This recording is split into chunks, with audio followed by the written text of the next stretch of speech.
คือเกิดผลคือโลกจืนเย็นช่ำทุกตำบลคือทุกคน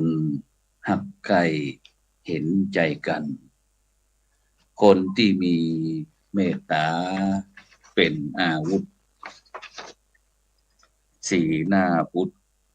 ผ่องแย้มและแจ่มใสรับก็เป็นสุขตื่นลุกตื่นก็ชื่นใจและก็ไม่ฝันหายสบายดีขอกล่าวธรรมสวัสดีกับบรรดาท่านผู้ฟังแล้วก็ท่านผู้ชมทุกท่านที่กำลังติดตามจ่องธรรมะเป็นทีมทีวีออนไลน์กลุ่มพระสงฆ์อุบาสกอุบาสิการ่วมกันเผยแผ่ธรรมะออนไลน์ไลฟ์สดทาง Facebook ทาง YouTube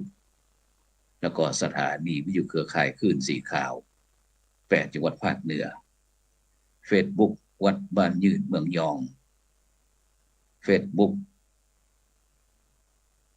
วัดหลวงจอมคำเขมรัตนครเจียงตุง Facebook พระครูอภิวัฒนาวิกรมวัดปากทางเจริญดอยล่อ Facebook พระอาจารย์สาธิตธีระปัญโยจากสถาบันธรรมาภิวัตรอำเภอแม่เมาะจังหวัดลำปางพร้อมถึงภาคีเครือข่ายที่ได้ร่วมกัน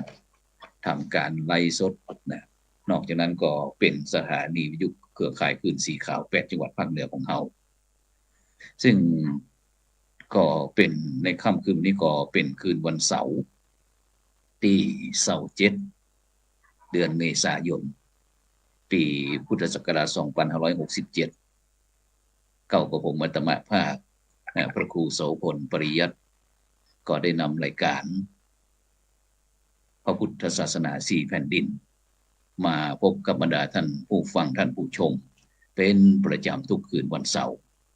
เวลาตั้งแต่20:00 นเป็นต้นไปจนถึงเวลาประมาณ3:00 นซึ่งบรรดาท่านผู้ฟังท่านผู้ชมก็สามารถที่จะให้การสนับสนุนให้กำลังใจ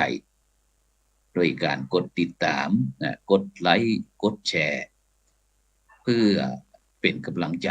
ให้กับคณะทีมงานแชร์นักก็ได้บุญนักแชร์น้อยก็ได้บุญน้อย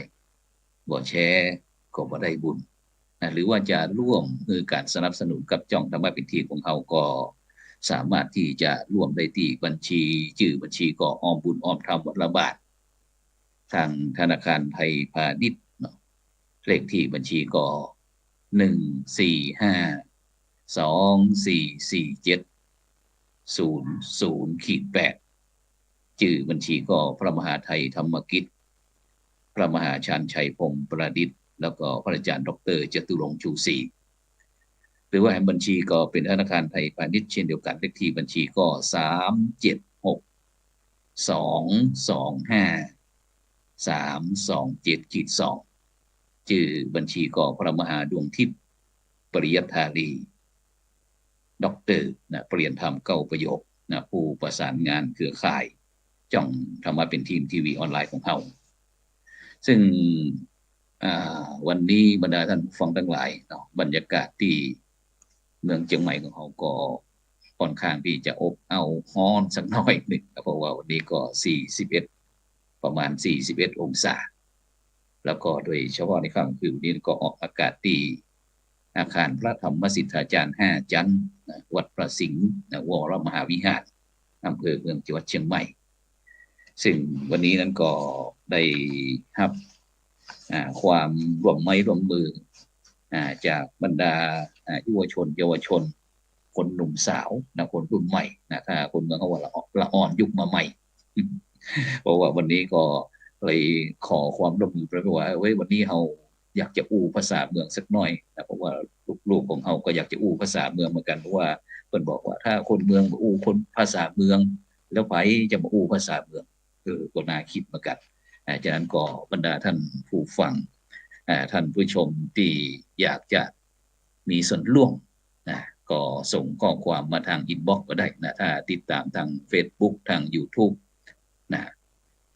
หรือว่าจะทีวีออนไลน์นะก็ส่งข้อความมาทางอินบ็อกซ์นะแต่บรรดาท่านผู้ฟังท่านผู้ชมที่ติดตามนะทางสถานีวิทยุ FM ภาคีเครือข่ายคลื่นสีขาวแปดจังหวัดภาคเหนือเอาก็โทรศัพท์เข้ามาที่083-324-7984นะซ้ำกำเนิดเนาะเพราะว่า FC เขานั้นส่วนมากก็จะเป็นนั่นละอ่อนเกิดเมิน เป็นละอ่อนเกิดเมินนะ083-324-7984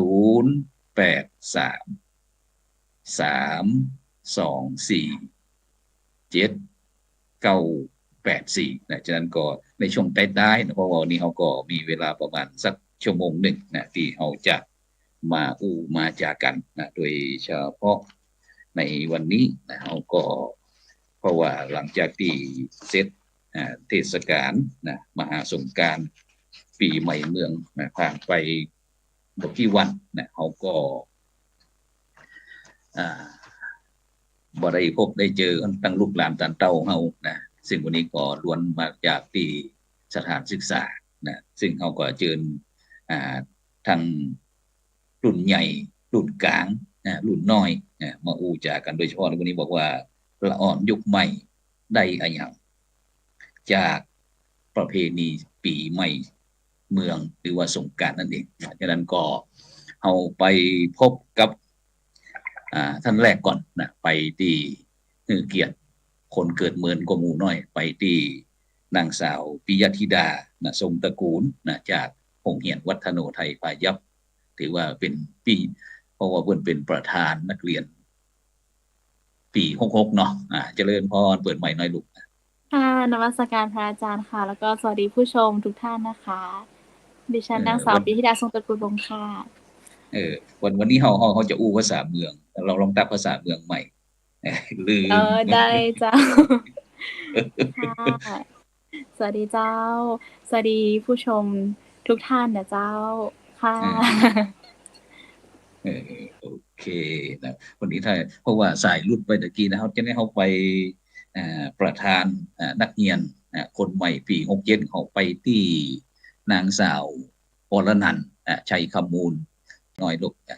นมัสการพระอาจารย์เจ้าแล้วก็สวัสดีทุกคนเลยค่ะนางสาวอนันต์ชัยขมูลเป็นว่าที่ประธานปี67อยู่เจ้า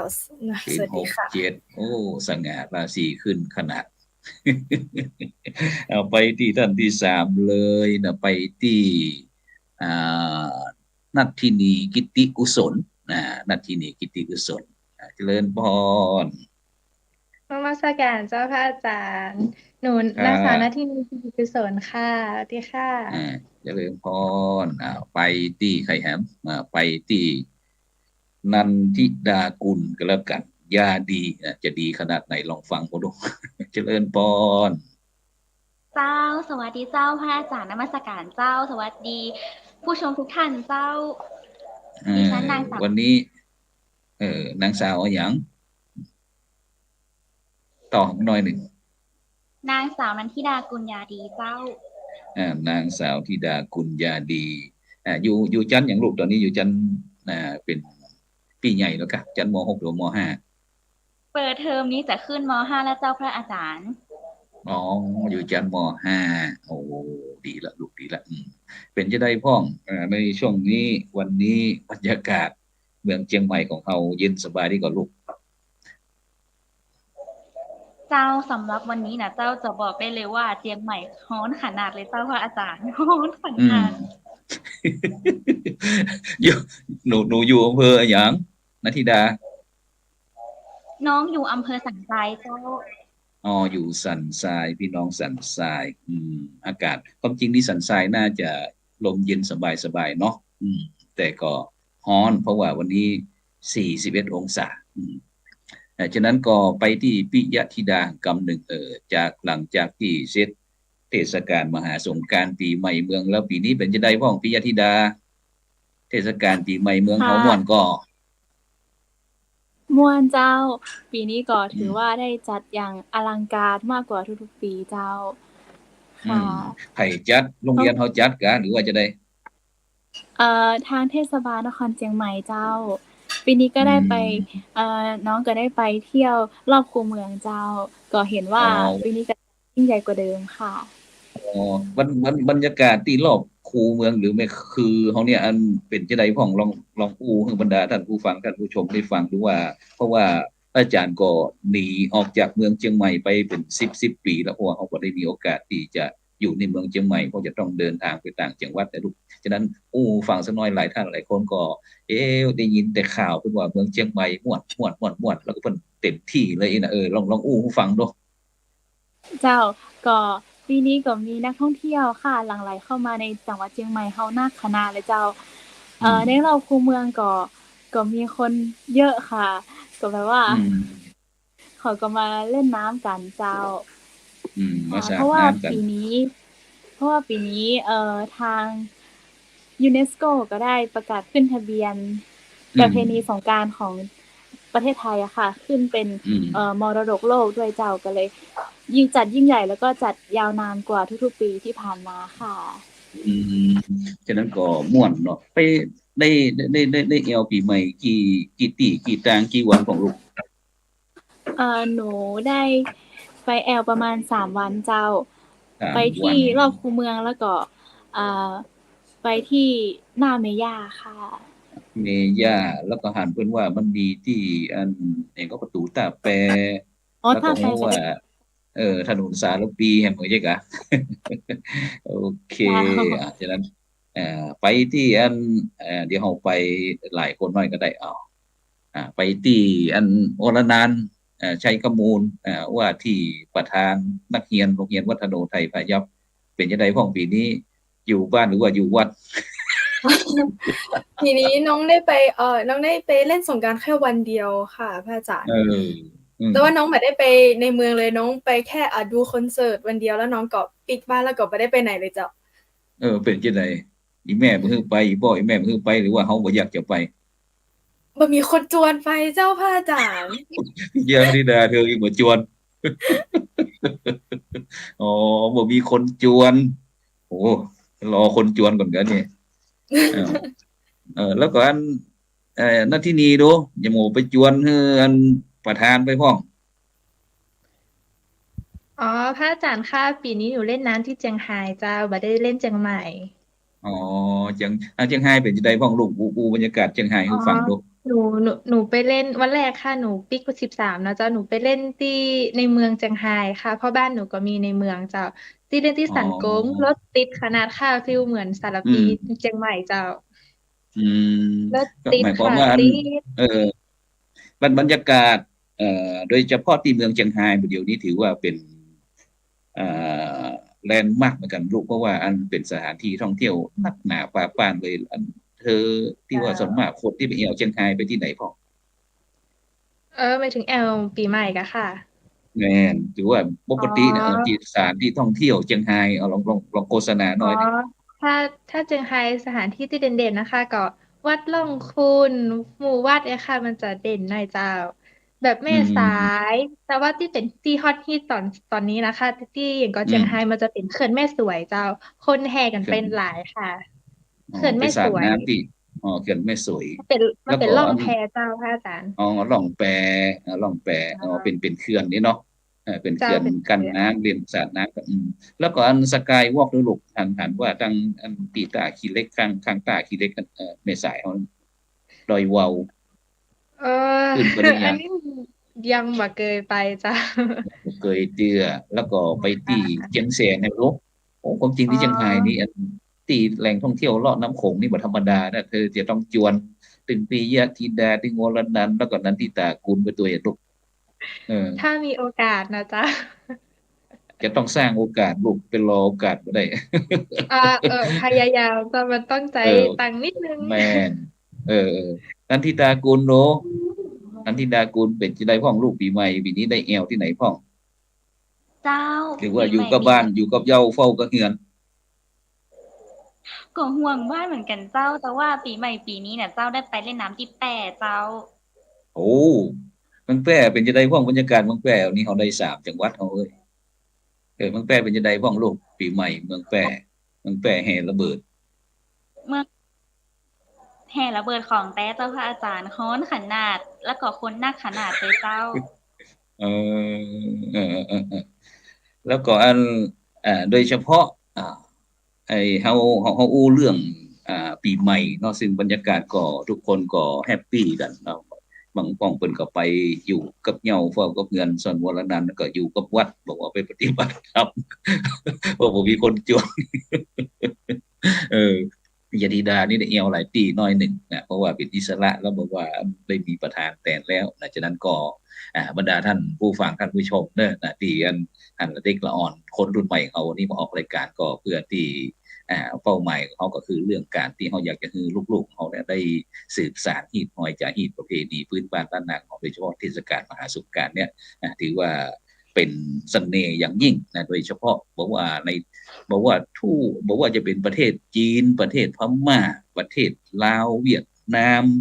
เขมรลาวเนี่ยลูกฮ่องกงก็จัดปากันจัดจีนไอเทศกาลสงกรานต์ซึ่งโดยเฉพาะนี้ก็น่าจะโดยเฉพาะภาคเหนือกับภาคอีสานเนี่ยจะใกล้เคียงกันที่สุดเลยนะเพราะว่าวันครั้งก่อนที่เทศกาลมหาสงกรานต์พระอาจารย์ได้กราบนิมนต์คณะครูบาอาจารย์เฮาทั้ง4ภาคมาอู้นะซึ่งส่วนมากนี่ก็จะโดยเฉพาะประเพณีปีใหม่เมืองของเฮาทั้งเหนือเฮาเนาะวันสังขารล่องวัน13เมษายนนี่วันสังขารล่องนะซึ่งก็โดยเฉพาะนะเพิ่นก็จะมีการอันจิสะโพกฮู้จักก็ลูกสะโพกประทัดฮู้จักก็ใครเคยเล่นห้องเคยเล่นสะโพกบ่สะโพกที่เพิ่นฮ้องใครจะอธิบายเรื่องสะโพกของปิยธิดาเคยฮู้จักก็ลูกอยู่ในเมืองเชียงใหม่ฮู้จักก็วรนันท์นันทินีบ่ฮู้จักนันทิดากุลฮู้จักก็สะโพกบ่ฮู้จักเลยเปิดไมค์ไว้ก็ได้ลูกเปิดไมค์นี่ก็บ่ต้องปิดก็ได้ตอนนี้เฮาเปิดได้เลยไปจะอู้ด้วยกันเลยก็ได้ลูกแทรกขึ้นมาได้เลยแทรกขึ้นมาเลยใครรู้จักสะโพกป้องสะโพกที่เปิ้นเอาไม้ซางลูกเอาไม้ซางมาสัก 2-3 ป้องนี่แหละแล้วก็มาเจาะหูตรงกลางแล้วเพิ่นก็จะทำหูป่องเปียวอีกแล้วก็เอาแก๊สเข้าใส่ก่อนน้ำเขายดทีนี้ก็เกิดแก๊สระเหยเนาะระเหยในกระบอกไม้ซางก็เอาไฟเขายุดที่หูป่องเปียวมันบึ้มนะเคยได้ยินก่อนในเมืองเชียงใหม่เฮาถ้าได้ยินเสียงบ่เคยเล่นเลยเจ้าบ่เคยได้เล่นเลยปิยธิดาก็บ่ได้เล่นนะลูกเนาะสะโพกเนาะนันทิตากุลก็บ่ได้เล่นนัทธินีก็บ่ได้เล่นมีแต่พระอาจารย์เล่นคนเดียวน่าจะเกิดเมินกว่าหมู่สูน้อยนึงวันสังขารล่องหลังจากเที่ยงคืนวันที่13เมษายนก็จะมีการยิงปืนของประทัดของสะโพกของเพื่อที่เพิ่นฮ้องว่าจะไล่ปู่สังขารเนี่ยสังขารถ้าสมัยก่อนที่เพิ่นก็คนเฒ่าแก่เพิ่นก็จะบอกว่าอันคือไปไปอยู่ข้างแม่น้ำไปอยู่ข้างแม่น้ำไปพอปู่สังขารเนี่ยสังขารก็จะสับหาบครอบครัวล่องไปตามน้ำซึ่งถ้ากรรมโบราณเฮาก็เพิ่นก็จะถือว่าสังขารเฮาก็คืออายุสังขารเฮาเนี่ยลูกเนาะสิ่งมันก็จะหมุนเวียนเปลี่ยนไปทั้งปีนึงแล้วก็วันที่14นี่ก็เป็นวันเน่าหรือว่าวันเนาใครมีข้อมูลของวันเน่าก็วันเนาที่คนรุ่นใหม่ที่ตอนนี้อาจารย์อยากจะให้พวกเฮาได้มีส่วนร่วมด้วยวันเน่าใครวันเน่าหรือว่าวันเนาในวันที่14เมษายนนะครับลูกเป็นวันที่2ของประเพณีสงกรานต์ปีใหม่เมืองซึ่งก็โดยเฉพาะวันนี้เปิ้นมีความเชื่อนะลูกเคยได้ยินก่อนว่าอันวันนี้เปิ้นถ้าเรื่องการอู้การจาทั้งอีพ่ออีแม่ปู่อุ้ยแม่อุ้ยที่เพิ่นจะอู้กันด้วยกันม่วนนี่นะจะบ่ด่าบ่แจ้งกันเนี่ยเพราะว่าถ้าเกิดไปด่าไปแจ้งกับลูกกับหลานเนี่ยชีวิตของลูกหลานก็จะเป็นกับกำแจ้งกันตลอดทั้งปีลูกมันเหมือนกับกรณีว่าอันพี่น้องคนจีนเฮาเวลาขายของให้เจ้าถ้ารายแรกนี่ห้ามต่อห้ามแปะเพิ่นจะถือไว้คือว่าถ้าเริ่มต้นชีวิตนี่นะฉะนั้นนี่ก็เหมือนกันดังนั้นถ้าตอนเจ้ามาเปิ้นก็จะอู้จากันที่เป็นมงคลอู้กันดีๆหวานๆนี่แหละเหมือนกับหมู่เฮาอู้กับเมืองนี่แหละ ฉะนั้นก็โดยเฉพาะเชียงใหม่เชียงใหม่เฮาเดี๋ยวนี้รู้สึกว่าการอู้ภาษาเฮาเปลี่ยนไปก่อนนี่แต่ก่อนนี้เจ้าอย่างเดี๋ยวนี้รู้สึกว่ามันจะห้วนๆปิยธิดาห่างมันไปไหนอ่ะลูกห่างเสียงของเมืองเชียงใหม่เขาหายไปไหน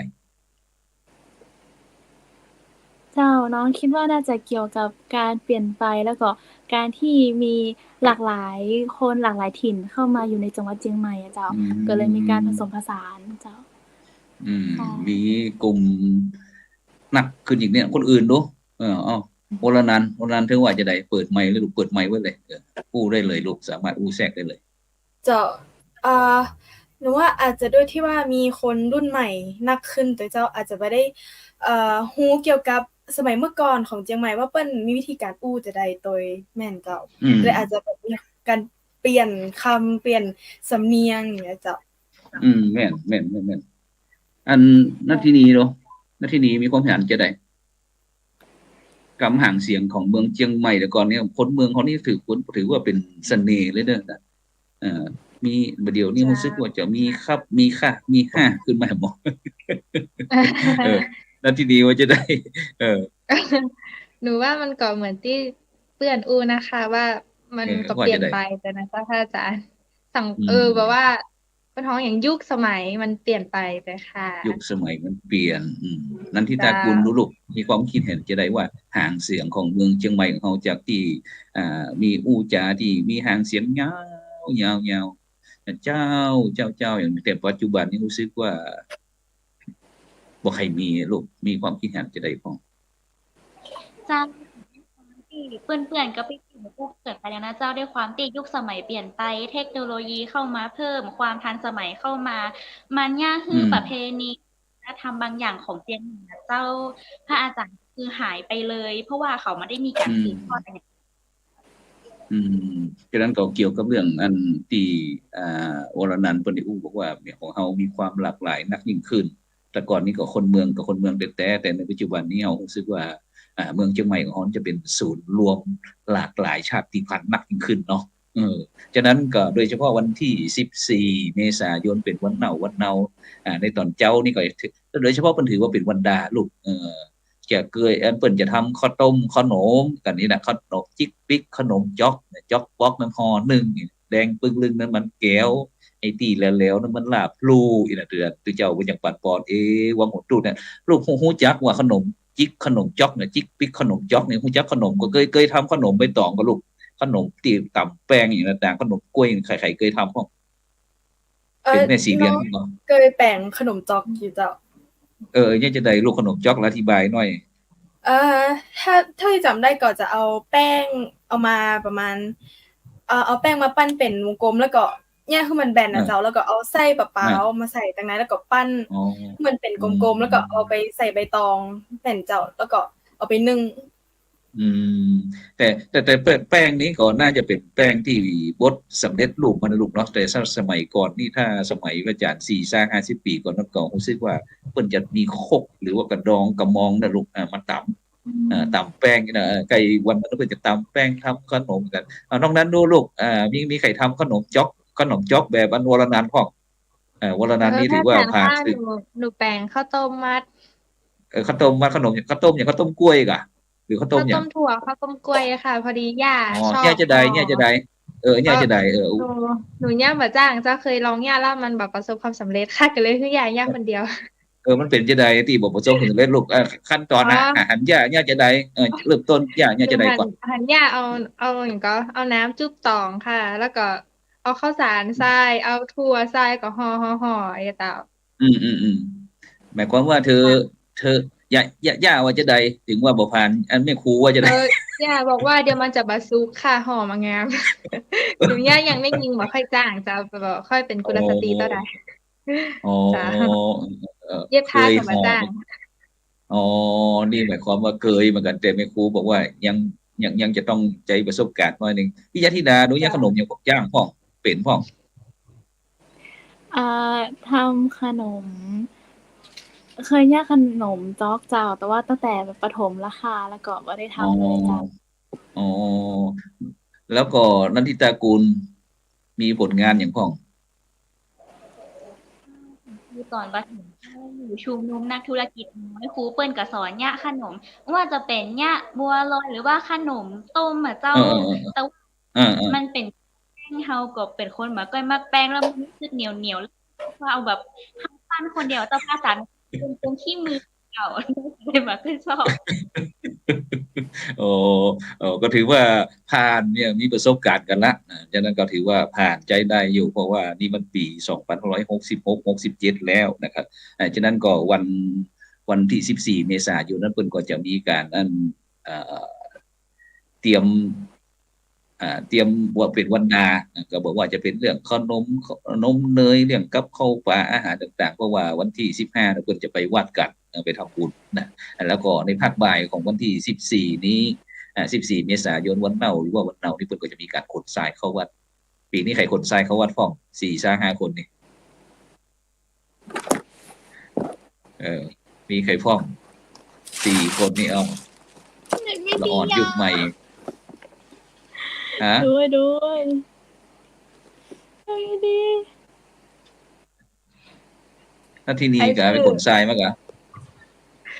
บ่ได้ขนจ้า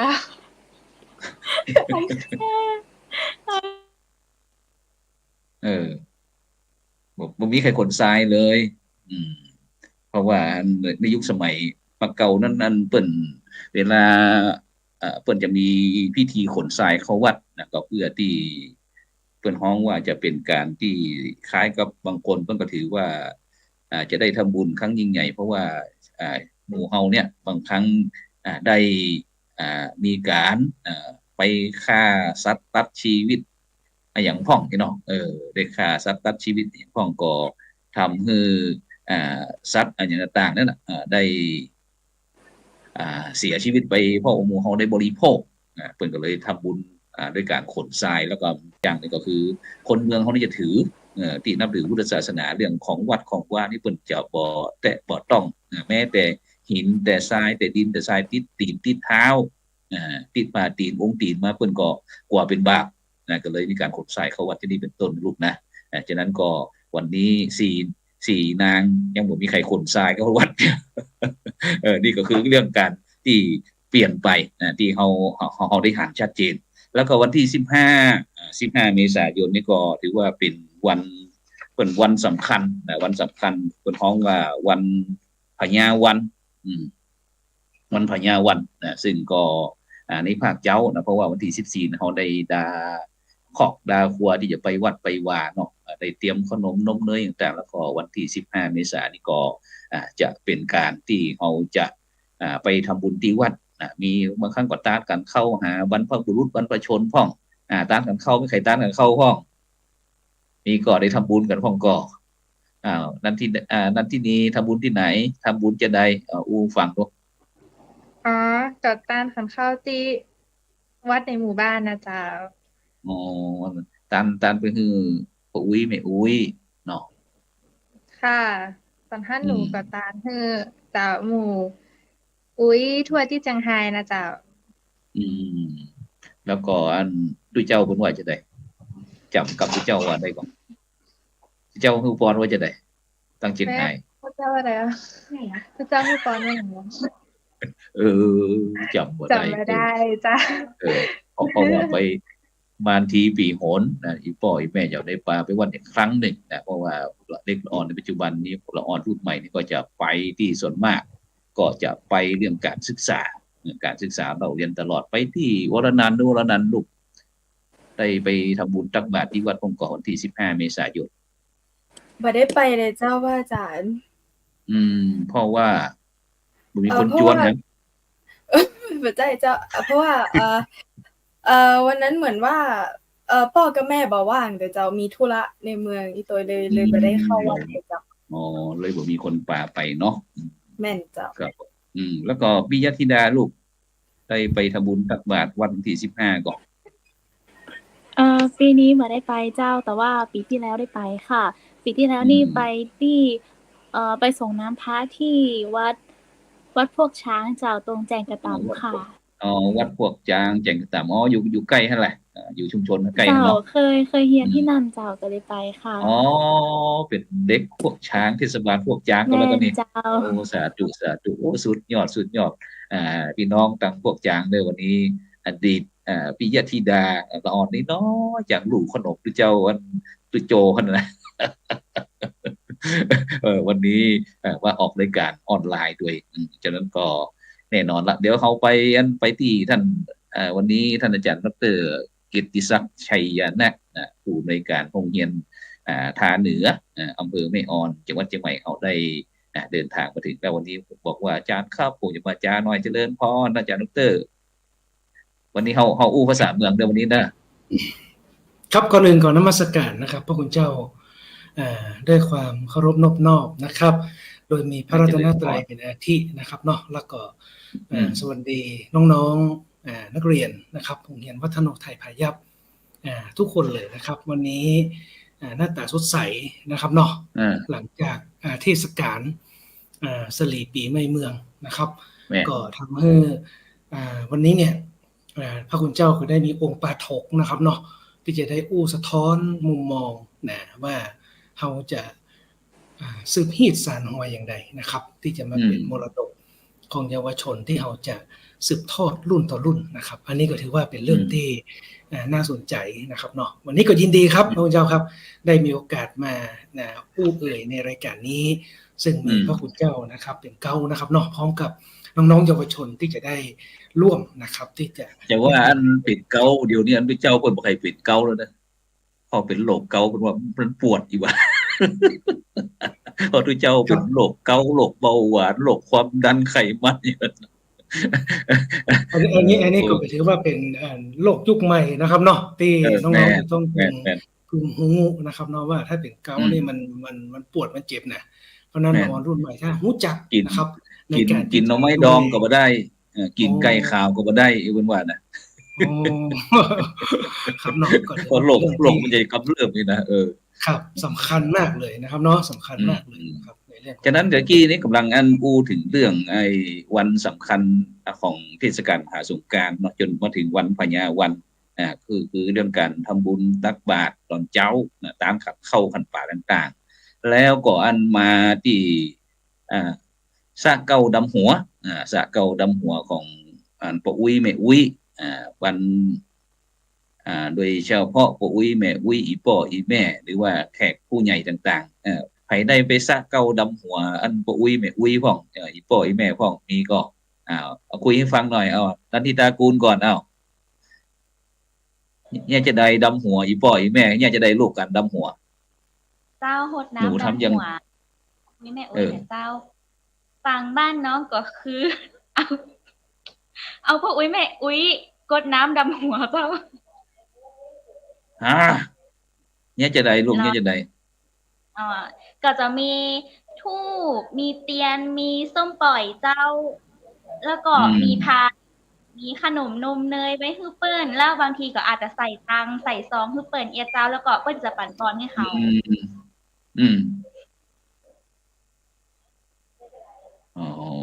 แล้วก็นาทีนี้จะได้ลูกไปดำหัวอีป่ออีแม่ปู่อุ้ยแม่อุ้ยจะได้ผู้รักผู้ใหญ่จะได้เหมือนตอนก่อนที่หนูจะไปเจียงไฮ้ค่ะอาจารย์หนูก็ดำหัวคนเฒ่าคนแก่ตอนวันที่12ย่าก็บอกให้หนูไปดำหัวกับแม่ค่ะต่างหมู่คนเฒ่าที่เป็นญาติในหมู่บ้านกันนะเจ้าไล่ดำหัวค่ะก็มี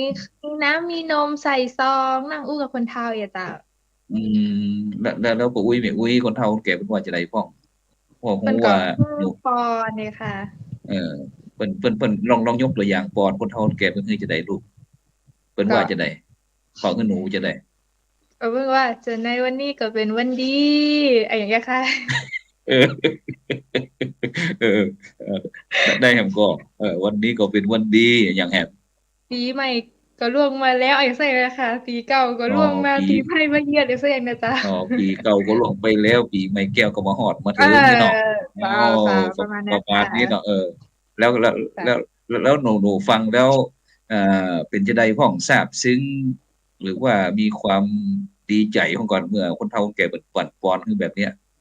อ๋อม่วนใจค่ะ แบบดีใจเพราะว่าหนูชอบอู้กับคนเฒ่าเลยค่ะ ชอบฟังเพิ่นอู้ยิ้มแย้มแล้วก็ยิ้มค่ะแม่จ้ะ อ๋อสาธุสาธุวรนันท์ว่าจะได้ลูกไปซากเก่าดำหัวไก่พ่องน้องได้ไปดำหัวบ่ได้ไปดำหัวอุ๊ยอย่าจะเพราะว่าอุ๊ยน้องก็หาเสียไปเมื่อต้นปีแม่น้องก็เลยได้ดำหัวย่ายายอะเจ้าแม่นญาติใกล้ๆกันเจ้าอยากไกลๆแล้วก็อันเฮาได้หันหรือว่าเฮาเป็นคนเตรียมหรือว่าอันแม่เปิ้นเป็นคนเตรียมครอบครัวที่เฮาจะไปซากเก่าดำหัวลูกไปซื้อครัวไปกันเลยเจ้าแล้วก็เตรียมของกินของใจไปซื้ออย่างพ่องการที่จะดำหัวคนเฒ่าคนแก่เฮาไปซื้อต้องเตรียมอย่างพ่องลูกลองอู้ฟังเนาะคนเฒ่าแบบว่าจะเป็นย่ายายก็จะมักชอบกินนมอย่าเจ้านมก็ว่าขนมยูโรอย่าเจ้าแม่นค่ะยูโรเค้กโอ้ตันสมัยเว้ยน้องแล้วที่สำคัญก็คือที่ขาดบ่ได้ก็คือเรื่องซองอันเนาะมันนี่เนาะสตางค์นี่เนาะต้องใส่เนาะเพราะว่าจากการที่วิจัยเป็นความลับจากเทศกาลมหาสงกรานต์ที่บอกว่าคนเฒ่าแก่อยากจะคือเป็นวันสงไอ้ดำหัวทุกวันแล้วอาจารย์กิติศักดิ์ดูอาจารย์กิติศักดิ์ได้ไปซากเก่าดำหัวไก่พ่องครับก็มีผู้หลักผู้ใหญ่นะครับเนาะที่ตามประเพณีที่จริงๆแล้วเนี่ยก็จะต้องบอกว่าเป็นประเพณีที่เราจะต้องสืบสานความกตัญญูนะครับเนาะกตัญญูกตเวทิตาเนี่ยนะอย่างที่น้องๆนักเรียนได้อู้เนี่ยก็ถือว่าเป็นส่วนหนึ่งเนี่ยจริงๆแล้วโรงเรียนวัฒโนไทยพายัพเนี่ยเปิ้นก็จะมีงานเปิ้นของว่าได้ครับซักเก้าดำหัวนะครับเนาะแต่แต่เสียงสะท้อนเนี่ยสำหรับคนรุ่นใหม่เนี่ยบอกว่ามันบ่ค่อยอินนี่มันบ่ค่อยอินเพราะว่าสิทธิ์ปัจจุบันเนี่ยนะครับสิทธิ์ปัจจุบันเนี่ยยังเข้ามาถึงสักน้อยนึงก็ไปอินกับสิทธิ์เก่านี่จะอินนักกว่านะครับก็จะมีคล้ายๆกับว่าความกึดตึงหาโรงเรียนนี้นะครับก็จะกึดตึงหานักกว่าทีนี้แล้วน้องๆก็เป็นช่วงปิดภาคเรียนนะครับเนาะก็เลยเป็นช่วงที่อาจจะห่างจากโรงเรียนสักน้อยนึงนะครับแต่จริงๆแล้วเนี่ยถ้าเรามีช่วงของการสิทธิ์ปัจจุบันเนี่ยปิกนะครับเนาะปิกแต่มันก็นิยามงานมันก็คืนสวนเย้าสิทธิ์เก่าปิกหลังเนี่ยนะครับมันก็จะอันนี้หน่อยเนาะแล้วเป็นอย่างนึงก็คือช่วงของเราเนี่ยเป็นช่วงของการที่เราหยุดปิดเรียนปิดเทอมนะครับก็จะเป็นวันครอบครัวซะส่วนใหญ่ที่สิทธิ์ปัจจุบันจะได้สืบทอดแล้วก็สืบสานประเพณีปีใหม่เมืองแต่ยังได้ก็ตามครับแถมน้อยถ้าเป็นสิทธิ์เก่าก็มาเมินมานานละนะครับเนาะมาเมินมานานละก็ถือว่าจะได้มาร่วมกิจกรรมนี้ถือว่าเป็นการสืบฮีดสืบหอยที่ดีนะครับสำหรับผมเองเนี่ยก็มีโอกาสได้ไปซักเก้าดำหัวโดยเฉพาะส่วนราชการนะครับพระคุณเจ้าครับส่วนราชการของในอำเภอกาหรือส่วนของผู้บังคับบัญชาในระดับสำนักงานเขตนะครับหรือแม้แต่ใน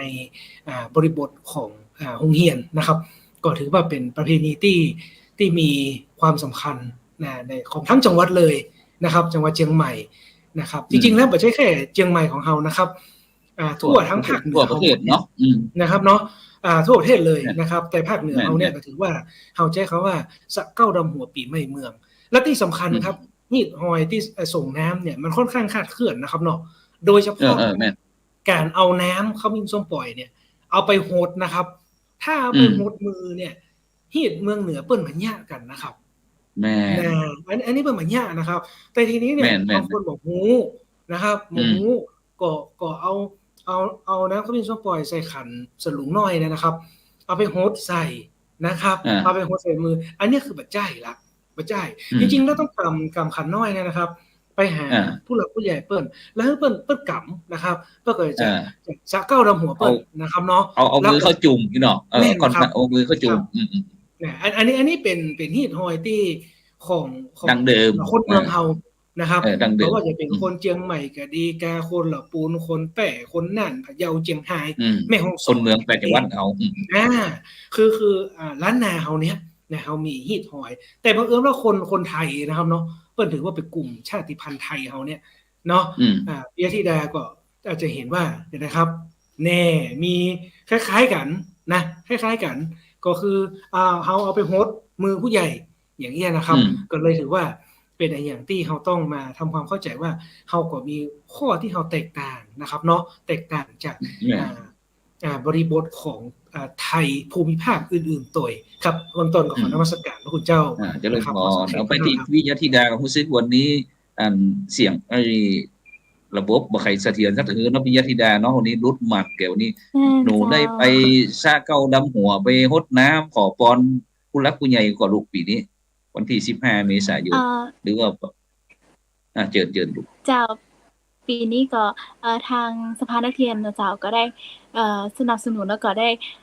มีส่วนช่วยนะคะในวันที่17เมษายนที่ผ่านมาเจ้าได้มีการสักการะสิ่งศักดิ์สิทธิ์ภายในโรงเรียนเจ้าก็มีการรดน้ำส้มปล่อยเจ้าในตามแต่ละจุดสิ่งสักการะค่ะของโรงเรียนเจ้าก็ได้มีส่วนไปช่วยค่ะดังนั้นก็อย่างที่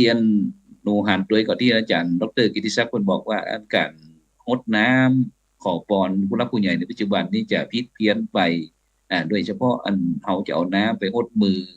ผู้รักผู้ใหญ่หัวใจว่าเฮาขันสลุมน้อยๆแล้วก็เอาน้ำก็มินส่งปล่อยไปก็ผู้รักผู้ใหญ่เพิ่นก็จะเอามือเขาจุ่มซะเก่าดงออกเสร็จแล้วเพิ่นก็มารยาทเพิ่นก็จะปอนลูกหลานไปเอาดีใส่ผมใส่เนื้อใส่ตัวของผู้คณะลูกหลานต่างๆด้วยความฮักความปรารถนาดีเนี่ยฉะนั้นเฮาโดยเฉพาะเฮาก็รู้ว่าวันเวลาเปลี่ยนไปเนาะถ้าเฮาจะเอาอย่าง40ปีก่อนมา40-50ปีเมื่อสมัยที่อาจารย์เป็นละอ่อนเนี่ยมันก็คงจะยากอยู่เพราะว่าอาจารย์ก็พยายามที่จะบรรดาลูกนักเรียนเขาเนี่ยลูกๆเขาได้ฟังว่าจากที่อาจารย์ได้พูดได้คุยเนี่ยหนูได้หันอย่างก่อนในยุคสมัยนี้มันมีการเปลี่ยนแปลงไปยังไงเพราะว่าอาจารย์บอกว่า